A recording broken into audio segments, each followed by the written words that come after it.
why is the church so reticent to talk about this topic?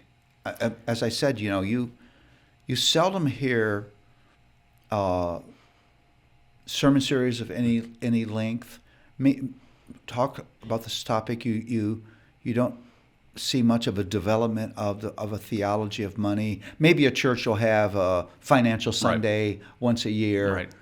but other than that, it's just crickets. Why?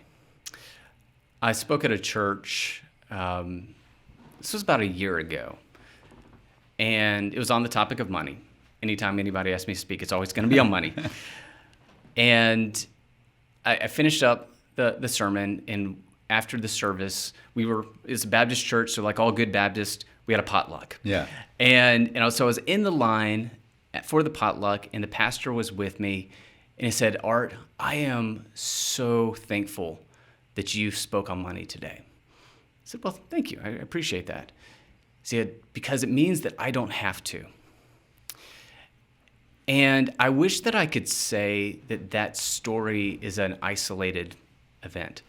But I was literally a few months ago meeting with another ministry leader, and he's very well connected in a state with the churches in that state. And he said, "Art," he goes, "you would not believe how little money is taught from the pulpit." He goes, "There's some major pastors out there that are terrified to talk about this subject." So the question is, why? Well, I think part of it is we've been duped by Satan, because the Bible, as you've already made mention of, is loaded with scriptures on possessions, stewardship, money. Jesus talked about money more than any other topic while he was here on earth. That's right. There's over 2,000 verses in that Bible on money, but yet we won't talk about it. Why? Well, I think it's a strategy of Satan to keep us away from something that's so tightly tied to our heart, because that's why God talks about it. It's not because he's trying to build his heavenly money market account.